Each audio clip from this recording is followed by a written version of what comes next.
welcome to the morning show. We're coming to you today on WJOP-LP Newburyport and 96.3 FM on Channel 9, and will also be available on Newburyport Community Media's YouTube channel at ncmhub.org. I'm your host, Mary Jacobsen, and this morning I'm honored and delighted to have City Marshal Matthew Simons with me.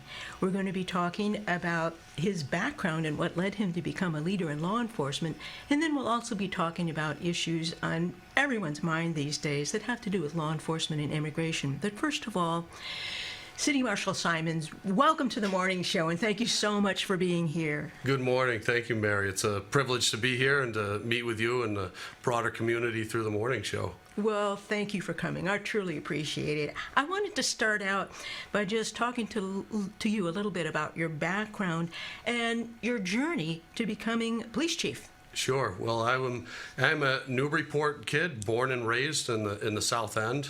I graduated from Newburyport High School and just recently had the privilege of watching my oldest daughter walk across the same stage and graduate from Newburyport 30 years later. How great is that? That was a special moment for sure. And after I graduated high school, I went directly into the Marine Corps. I spent 4 years in the Marine Corps. And towards the end of my enlistment in the Marine Corps, for the last year, I was with the military police. And that was really a period of time where it solidified kind of my desire to be in law enforcement. But I knew I wanted to do it outside the military at that point. So when I got out of the Marines, I took the civil service exam, and there was a couple-year period in there where I was doing some frame-to-finish carpentry while I waited for the test results. And I was fortunate to get the opportunity to work with Newburyport starting in 2001 as a patrol officer. And as I came on to Newburyport, I moved up through the ranks. I had the fortunate enough to work in all positions in the police department, starting as a patrol officer, and then later as a detective, moving on to a sergeant, and then as the operations lieutenant most recently, before I was promoted to chief.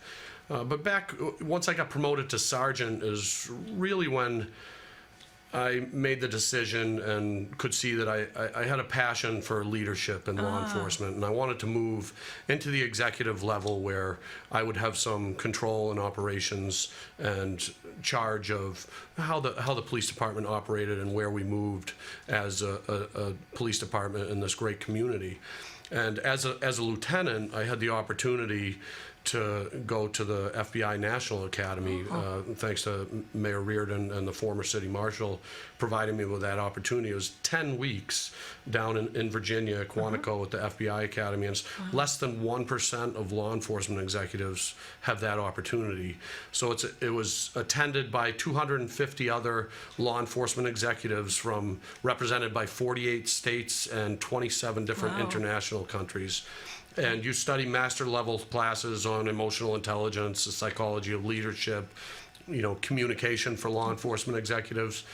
But it's also, for me, it was a 10-week period to really step back and take a look at my leadership experience, where I was as a leader, what I needed to improve on, what I'm doing well, and most people don't have that opportunity at that stage of their career, right? It was really unusual to have a 10-week period where you can just have that break in your career to really focus on learning and getting better at what you're going to be doing when you come back. So that was kind of the pinnacle of my leadership lessons in law enforcement, and then I've really built off that experience as I've moved into the role of chief for Newburyport.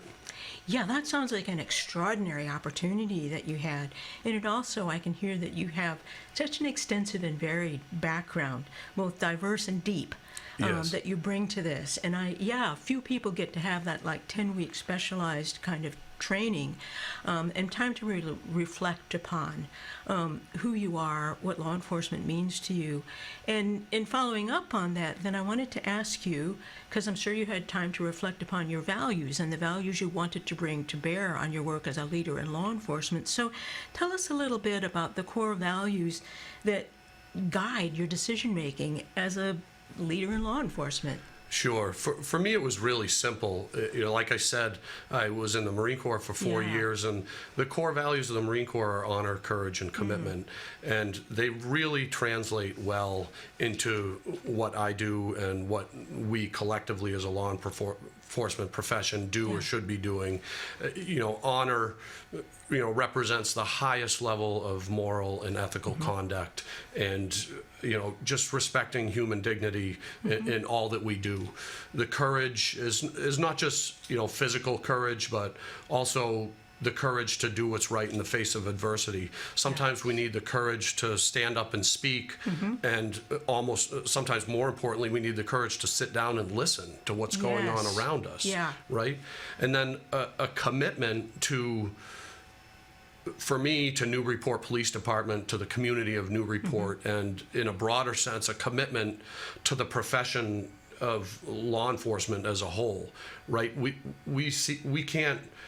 We have to stay committed and stay the course, regardless of whatever's going around us locally, at the national level.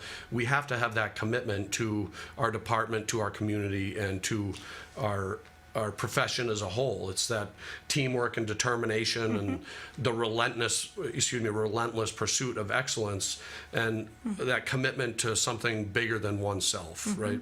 Yeah. Well, I love the way that you include, as part of your definition of honor, respecting the dignity of all people. And I also love the way that you include, as part of courage, listening. Because if you listen, you are respecting the dignity of other people by opening your mind to the minds, thoughts, and opinions and insights of others, and you might just wind up changing your mind. So I love the way you define those values with a lot of depth. It's something that really, those kind of translate into what we've been working on at Newburyport Police Department. Is our three things that we've committed to are active listening, and then communication, both across internally amongst ourselves, right? We have to have good communication up, down, and across all levels, but then also with the broader community through shows like this, through our social media channels and things of that nature, and then really focusing on building relationships internally also again, and then externally with our community partners and stakeholders. Well, I think you just began answering my next question for you, but there may be other things that you want to add to it, and that's, what are your top priorities for the department within the next, say, 1 to 3 years? Sure. Some of the things that we've really been focused on, number one is officer wellness.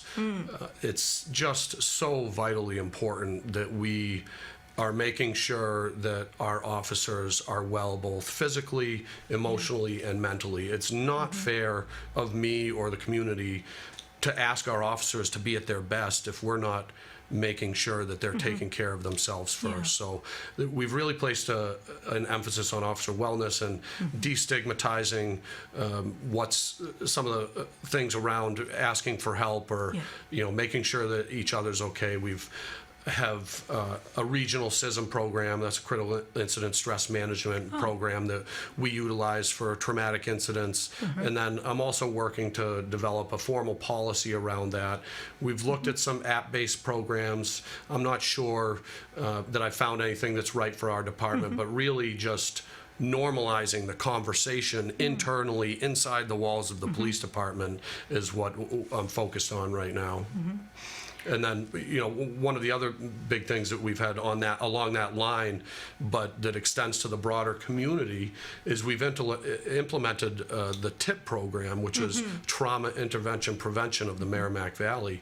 And this is something that we implemented very early on in my tenure, and it's a program that's made of civilian volunteers who go through an extensive 60-plus hours of training, and they're available to law enforcement and to our community to come and respond during traumatic incidents like unattended deaths, suicides, sexual assaults, domestic violences, and they come and bridge the gap as a civilian volunteer between law enforcement and the survivor of that traumatic incident. Because oftentimes it's very difficult for officers on scene to try and they still have a job to do and things that they have to do, but they're bearing that burden of trying to care for a person that is also experiencing a lot of trauma, and this volunteer through TIP come and helps alleviate and bridges that gap between law enforcement so that they can do their job, and they also provide that caring shoulder and support for the survivor of the traumatic incident. Yeah, we were just talking a little bit before the show began, and I went to the orientation program for TIP, and I was super impressed. It's just a wonderful program. It really does attend to the human impact of some of the difficult and often traumatizing experience that That's people right. have. Yep. And that means that your officers can attend to the work that they need to do, but that people, the human beings involved, are not neglected. They're attended to in caring and thoughtful ways. I think it's a great program, and I'm really glad that you and others have brought it to Newburyport. Very much so. You know, one of the other things that we've been working on also is a comprehensive review of our policies and procedures. We're an accredited agency in the state of Massachusetts, which is every 3 years we go through a rigorous assessment of our policies and procedures by peers, and this coming year will be up for reassessment in February of 2026. And our administrative lieutenant, Greg Whitney, has been working very hard and diligently to revamp many of our policies to make sure that they fall in line with the best practices of 21st century policing. So it's no small undertaking. We have about 700 plus pages of policies and procedures. So it's a tall order, but it's something that we really want to be at the forefront and of 21st century policing to make sure that we're in line with those best practices. Well, it sounds like a challenging endeavor, but an important one. For sure. And I hear from everything you're saying how important relationships with the community are to your vision of the leadership of the Newburyport Police Department. And so following up on that, then, what role do you see community input playing in shaping policing strategies or policies? Well, again, going back to that listening component of our values, it's impossible that we move forward if we're not listening to the community and what the needs and desires of the community are, right? And at least having that conversation. My commitment to listen doesn't mean that we're always going to agree on everything, but you do have that commitment to listen and to have a role in that. And one of the big things that we're working on right now is looking at our mission and vision statement and revamping those so that they're in line with all the stakeholders that fall under our umbrella, right? The officers that work in the police department, as well as the community that we serve. The mission and vision statement that we have right now haven't been looked at in a couple decades, right? And many people couldn't even tell you what they are, and I really want to revamp those to have a statement that really drives the department forward, and that it has the community in mind, that when we're presented with tasks or asks, that we can look to that mission statement, that vision statement, and say, does this fall in line with what we're trying to do? And if the answer is yes, full steam ahead, right? Yeah. If the answer is no, then maybe we look at something else or how to bring it into line with that mission and vision statement. And one of the ways that we're going to do that and garner that community involvement is later this month, you're going to see a community survey going out that will be available online. It will be available here at the Senior Community Center and a couple other mediums. Be an anonymous survey that people can take. It's going to take some demographic information, but then it's really going to get into the nitty-gritty of what people think we're doing well, where areas that we can improve, the topics and subjects that are important to them, and there'll be some, area for them to just make general comments. And we really like to, I'm hopeful that there will be a large community involvement in that survey, because it's really something that I would like to use to see where we're at and, kind of take the temperature and then utilize that to really drive our mission and vision statement as we redevelop that over the next couple months. Yeah, absolutely. I can hear from what you're saying that it's an opportunity for you and the police department to listen broadly and deeply to the community and to make sure that there's synchrony and coherence with what the community views as their needs and wants and desires, and the mission statement that is evolving. So that sounds wonderful. Yeah, and So- one of the other things that you've seen more recently that shows we're listening to the community is probably the number one thing since I've come into office that I hear from the community is overwhelmingly pedestrian and traffic safety. Yeah. Right? Everybody is concerned about pedestrian and traffic safety. Unfortunately, we've had a number of accidents over the last few years, and we've heard that call, and we've developed some directed enforcement initiatives. Most recently, you've seen Operation Safe Speed, where we've done some saturation patrols to enforce speeding in certain areas. We're going to be doing more of those. We have another one starting this Saturday on June 28th. It'll be running for a week. And we really are driving those saturation patrols with a focus on educating the public, holding them accountable when necessary, and really focusing on those issues that are important to the community. We're also going to be looking at some initiatives that focus on distracted driving and crosswalk violations and things of that nature as well. That sounds really great, and I'm not surprised that it's a primary concern for people, because Newburyport has great streets, but a lot of them are really old. A lot of them are really narrow. Yep. And so, I think that's an important priority, and those sound like good steps that you're taking to ensure that we can all walk our beautiful streets safely. So, Agreed. well, let's shift to talk about immigration, because you can't escape it, and it's in the news everywhere these days. And I think there's a certain amount of confusion and also a lot of curiosity about what people's rights are. And your department has a frequently asked questions document on your website, actually addressing questions around local police and law enforcement. And I was hoping that we could talk about some of those questions and your answers. So tell us a little bit about how Newburyport Police approach immigration law enforcement. Sure. Well, it was something that became important to me when it became prevalent in the news, and the Human Rights Commission initially reached out to me looking for some clarification. And to be frank, I needed some clarification for myself, so I reached out to some contacts in law enforcement and some guidance from Mass Chiefs and from our legal advisor at Mass Chiefs and I thought, what better way to if I'm going to have this information, I should be able to put this out there and make it publicly available as well. So since that initial meeting with the Human Rights Commission, I worked with Chief Fisher, who from Newbury, who you've had in here recently, and developed a little bit more comprehensive set of FAQs that will be posted on the website, both in Newburyport and in the town of Newbury. But really, there was confusion or question around what federal law enforcement does versus what local law enforcement does. And historically in the past, local law enforcement works very well with federal law enforcement agencies. There's a lot of communication, and this is with not just with ICE, but any federal law enforcement agency.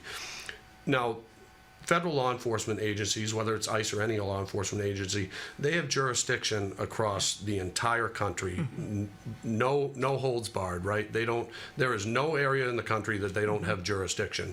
Whereas state police have jurisdiction in the state, local police, we have jurisdiction in the communities that we serve. Now, there hasn't been a ton of communication from the emergency or the Enforcement Removal Operations Division of ICE when they, at least in my experience, locally. So they're not obligated to come to local law enforcement and say, hey, this is what we're doing. We appreciate when they do that, but they're under no obligation to do that. We, as local law enforcement in Newburyport, I'm speaking, we are not involved in civil immigration or removal operations at all. Right. If you see a Newburyport police officer come to your door wearing this uniform that I'm wearing right now, we are not there to question immigration status or to deport you or to detain you for anything related to immigration status. Right. And we really need to get that message out that, we want people in our immigrant communities, regardless of immigration status, to feel comfortable coming to police officers, reporting crimes. Our drive is to make sure that we're investigating crimes to the fullest and that we're taking care of victims regardless of your immigration status. Now, does that mean that Newburyport Police will never be seen with a federal law enforcement agency, including ICE? No, it does not. There are instances, probably where there would be a federal investigation or operation going on, and something outside of what the operation entails, whether they're trying to detain someone or arrest someone, sparks, some other civil unrest, then absolutely you would see Newburyport Police there to handle, that kind of thing, security around, to make sure that it's a safe environment to keep people safe. For the community and for all the officers involved, for sure. Yeah. But I think that one of the things your FAQ page makes clear is that if you're an immigrant in our community and there's a traffic stop with a local police officer, you are not going to have your immigration status quiz. You don't need to fear that leading to something, because it's not your bailiwick, so to speak. That's correct. People can call if they need something from the police. If there's a domestic violence report, for example, or somebody witnesses a crime, they can call the local police and not fear that their immigration status is going to be questioned. That's absolutely correct. Yeah, and I think that's an important thing for people to understand, and that because you're here to protect everybody. The whole community is what your FAQ page makes clear. Yes. That is first and foremost. And so you will not be pursuing people's immigration status in your function as a Newburyport police officer. Correct. That's federal. There might be occasions where, if you're hopefully informed by ICE that something is happening, that you might be called upon to come to the site and keep people safe, but that would be your role. You're not immigration officers, and I think that's an important thing to clarify. Have I been accurate in what I've said? Yes, very much so, and it's the reason for that really is that we just don't have the legal authority to enforce federal immigration laws, and the only communication that we really get sometimes is these civil ICE detainers that you've heard about, where if someone does come into police custody for arrest or other reason, providing that they would be fingerprinted, this isn't anything new. This has been going on since the beginning of time. Those federal agencies will receive a notification that we have this person, and they may send over a federal ICE detainer, but there's very clear case law that local police do not have the authority to enforce these civil detainers that come from ICE. Right. Well, that kind of leads us naturally to a relatively new document that the Attorney General has released in response to the many, many questions about ICE and their presence in communities. It's called Know Your Rights. And so could you talk about, explain just a little bit about Know Your Rights in Attorney General Campbell's document that she just recently posted? Sure. It was a document that she put out. It was very, very informative. It was helpful for law enforcement and should be helpful for community members, immigrant communities, and the general community as a whole.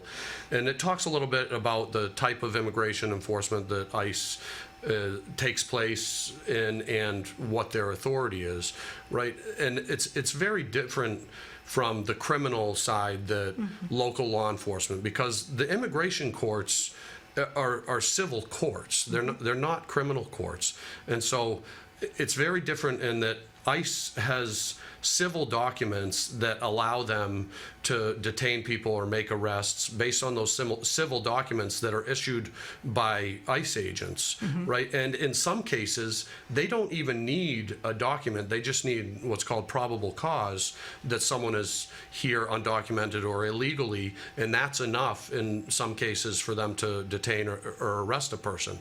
It's very different than the criminal side that local law enforcement experience, right?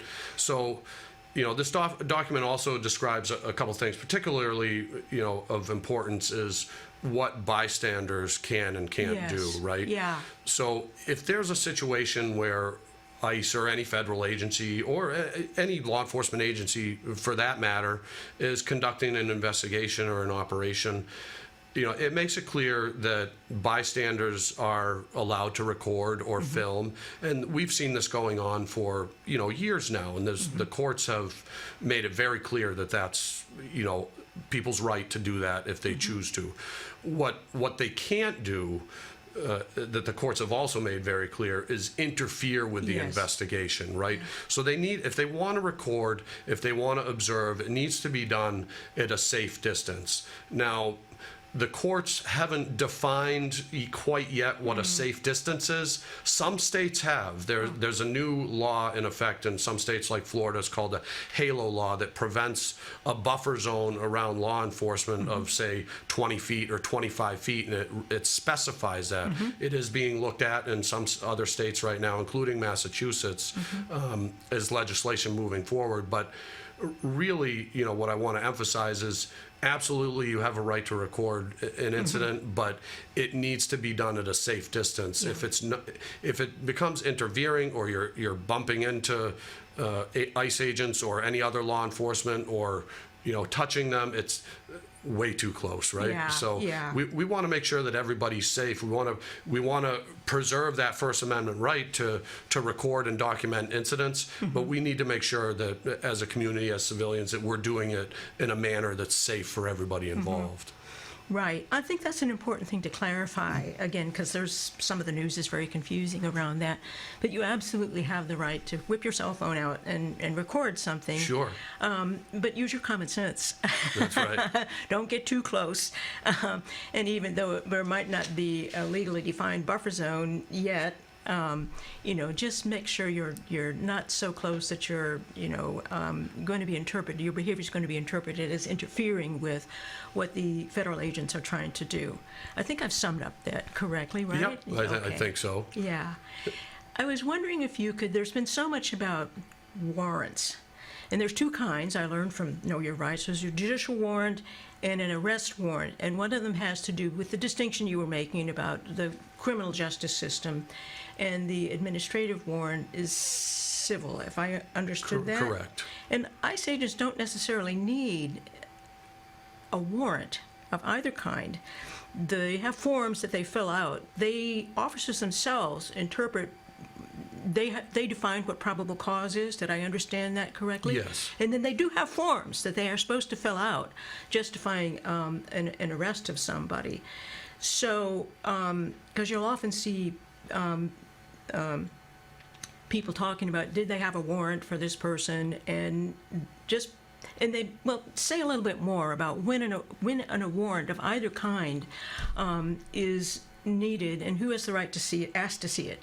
Sure. As far as ICE and those federal civil documents go, they don't need a warrant per se, right? These are civil documents that are outlined, different forms that are outlined in the Attorney General's document, but they're not signed by a judge, right? But that, unlike a criminal warrant where it needs to be signed by a judge for state law, these do not have to be signed by a judge. It's a civil form produced by ICE that allows them to detain or arrest someone for a civil violation of federal immigration laws. The distinction of a judicial warrant comes in really two main scenarios. One is if it's a criminal arrest warrant, that would have to be signed by a judge. And the other is if they need a warrant to get into a place where someone has a reasonable expectation of privacy, right? Like a home or a place of business that's owned by an area of that business that's not open to the public. They would need a judicial warrant signed by a judge allowing them to go into that dwelling or domicile absent consent from the person that has control over that property.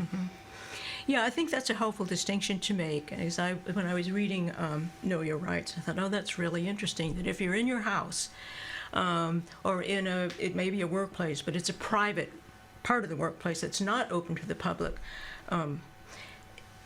then short of having a judicial warrant signed by a judge, federal officers have no right to just come in. They're not going to bust your door.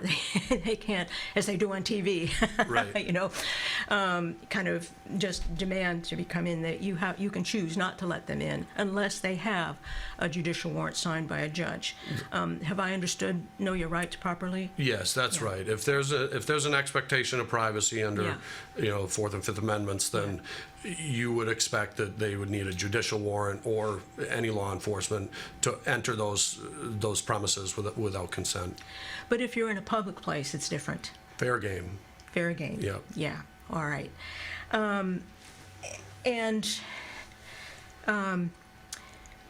So it was interesting to me reading through Know Your Rights that people who are arrested by ICE, they have the right to attorney, but ICE does not have the obligation to provide one for them. So this is a big difference between the civil and criminal court, right?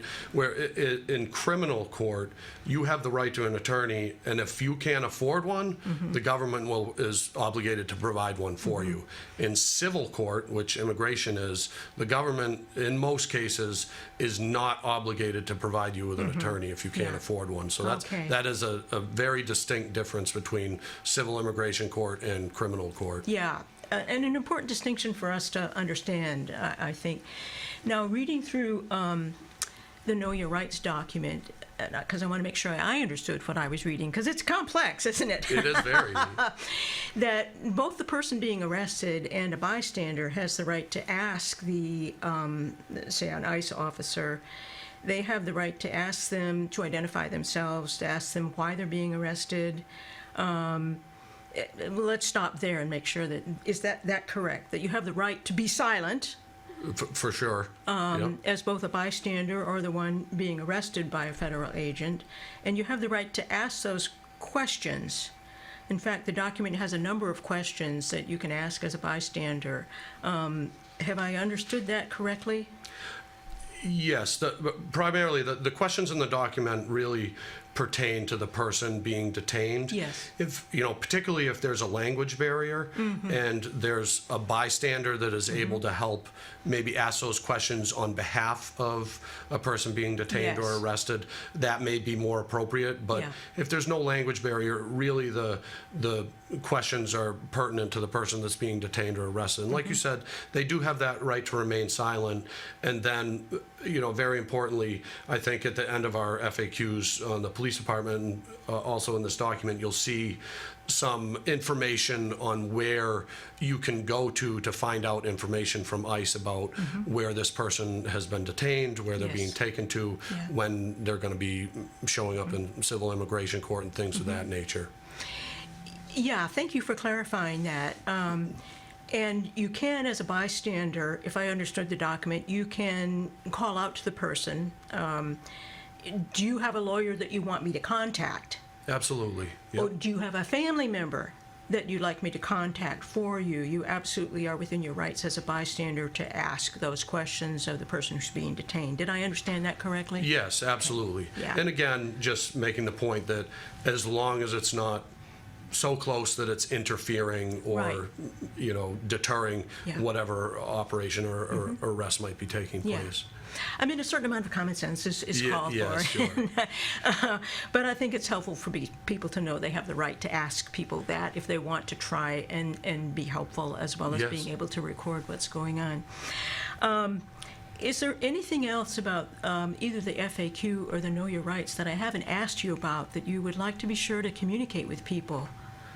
No, I think it's pretty straightforward. And again, I just want to reiterate the point that, we don't have, we're living in a time where we should understand the stance on immigration and, for people that are here either without papers or undocumented or illegally or whatever term you want to use, we don't that's not our job to enforce or investigate that, right? Our job is to investigate crimes that happen within Newburyport to the fullest extent and to protect victims, regardless of race, creed, immigration status, sex, gender, or any other bias, right? Just really important. Even Yankees fans. Yeah, even Yankees fans. Just really important to have that message out there that, we really want to be engaged with the communities, and make sure that all crimes are being reported and that all victims are being taken care of as best we can. And again, you're not, you don't need to fear having your immigration status questioned on a motor vehicle stop.